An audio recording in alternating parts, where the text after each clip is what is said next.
HDR video তৈরি করতে গেলে কিন্তু আমাদের 4-5টা অ্যাপ আপনার পরিবর্তন করতে হয়। তো আজকে আমি দেখাবো যে এক ক্লিকে কিভাবে আপনার এইচডিআর ভিডিও তৈরি করতে পারেন। দেখেন, এটা হলো আসল ভিডিও আর এটা হলো এইচডিআর ভিডিও।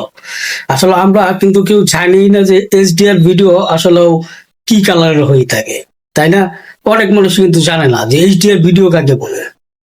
আসলে এইচডিআর ভিডিও তৈরি করতে গেলে আপনার 20 থেকে 25 মিনিট সময় লাগে, 4-5টা অ্যাপ পরিবর্তন করতে হয়। কিন্তু আপনি যদি এক ক্লিকেই 2 থেকে 3 মিনিটের মধ্যে এইচডি ভিডিও তৈরি করতে পারেন তাহলে কিরকম হবে। আর এই এইচডি ভিডিও গুলাই কিন্তু আপনার ইউটিউব বলেন, টিকটক বলেন, অন্য অন্য প্ল্যাটফর্মে কিন্তু আপনার পরিমাণ ভিউজ হয়।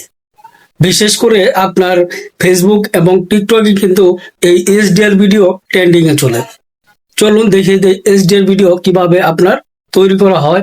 এইচডিআর ভিডিও আপনার তৈরি করতে গেলে আমাদের একটা অ্যাপস এর প্রয়োজন হবে। তো চলুন আগে প্লে স্টোর থেকে আপনার এইচডিআর ভিডিও যে তৈরি করবো তার অ্যাপসটা ইনস্টল দিয়ে একটা অ্যাপস এর প্রয়োজন হবে। তো চলুন অ্যাপসটা সার্চ দিই। এখন এই সার্চ বক্সে আপনি লিখবেন B B L U U double আর।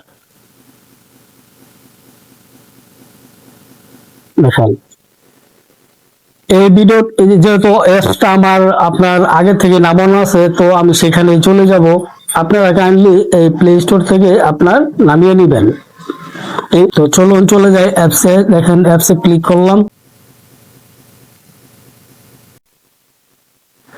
হ্যাঁ, এখন কাইন্ডলি আমরা চলে এসেছি সেই কাঙ্ক্ষিত যে অ্যাপটা রয়েছে অ্যাপটার ভিতরে। তো এখানে দেখেন আপনার ক্রিয়েশন আছে, তো এখানে একটা চাপ দিয়ে দিবেন। চাপ দিলে মাত্র দেখেন উপরে আপনার একটা আইকন রয়েছে যে স্টার্ট ক্রিয়েটিং। তো এইখানে একটা চাপ দিবেন। এখানে চাপ দেওয়ার পরে আপনি কোন ধরনের ভিডিও এখানে তৈরি করতে চাচ্ছেন। এখানে যেহেতু এখানে আছে রয়েছে আপনার ইউটিউব রয়েছে, টিকটক রয়েছে, ইনস্টাগ্রাম রয়েছে। তো যেহেতু টিকটকে ভিডিও আপলোড দিই তো আমি টিকটকের এটাই নিচ্ছি। আর নিচে দেখেন আপনার এইখানে রয়েছে রেজুলেশন 480 থেকে আপনার এইচডি পর্যন্ত রয়েছে। তো তার নিচে দেখেন আপনার সিলেক্ট ফ্রেম, তো আপনি ফ্রেমে কিন্তু এখান থেকে চেঞ্জ করতে পারবেন। তার নিচে দেখেন নিউ প্রজেক্ট, তো নিউ প্রজেক্টে ক্লিক করবেন। নিউ প্রজেক্টে কিন্তু অলরেডি আমরা ক্লিক করে দিয়েছি। তো এইখানে একটু নিচে দেখেন যে ভিডিও ফটো, এখানে একটা টাচ করবেন কর্নারে। তো দেখেন এই জায়গায় কিন্তু যে আপনার ইগুলো রয়েছে, তো এইখান থেকে আমি যেহেতু এটাকে এইচডিআর করব তো আমি এখান থেকে এটাই সিলেক্ট করছি। তো দেখেন ইনপুট অর্থাৎ এক্সপোর্ট করবো, এক্সপোর্ট করলাম, এক্সপোর্ট হচ্ছে। তো আমাদেরকে একটু ওয়েট করতে হবে।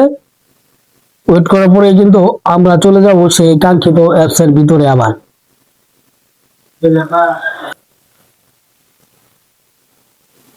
প্রসেসিং হচ্ছে। তো দেখেন এখানে কিন্তু আসলে প্রসেসিংটা হয়ে গেছে, তারা ভিডিওটা নিয়ে নিয়েছে। এখন আমাদের কাজ হলো যে আমরা যে ভিডিওটাকে আপনার এইচডিআর করব তার একটা অ্যাপস রয়েছে দেখেন মিউজিক। এখানে সবচাইতে মজার একটা বিষয় হলো আপনি কিন্তু এখান থেকে মিউজিক অ্যাড করতে পারবেন। তো দেখেন এখানে মিউজিক রয়েছে, আর মিউজিকের পাশে দেখেন এফএক্স, অর্থাৎ আপনি যে কালারটা দিবেন সেই কালারটা কিন্তু এখান থেকে আপনাকে সিলেক্ট করতে হবে। দেখেন নিউতে কিন্তু এই কালার নেই, আপনারা ফোরিতে আসবেন। ফোরিতে আসার পর দেখেন প্রথমে রয়েছে এইচডিআর, তো এইচডিআর একটা ক্লিক করবেন।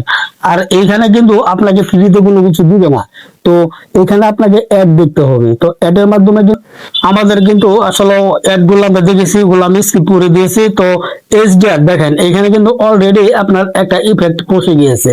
তো এখানে একটা ফাঁকা করে টাচ করব। তো কাইন্ডলি দেখেন এইখানে যে আপনার ইফেক্টটা বসাবো, আপনার এই যে কালা অপশন আছে না, এইখানে চাপ দিয়ে ধরে রাখবেন। চাপ দিয়ে ধরে ধীরে ধীরে আপনার এটাকে ফুল ফিল আপ করবেন, ফুল ফিল আপ করবেন, ফুল ফিল আপ করবেন। তো দেখেন যেহেতু আমার হয়ে গেছে আমি এইটুকু রাখছি। হ্যাঁ, দেখেন আমাদের কিন্তু এইচডিআর ভিডিওটা এইখান থেকে আমরা কানেক্ট করে অর্থাৎ নিতে পারলাম। তো দেখেন আমি এখন ভিডিওটা এক্সপোর্ট করে দেখাবো যে আসলে এটা এক্সপোর্ট হয় কিনা। দেখেন এই যে আপনার 1080 রয়েছে, তার পাশে দেখেন একটা আইকন রয়েছে, এখানে একটা টাচ করবেন।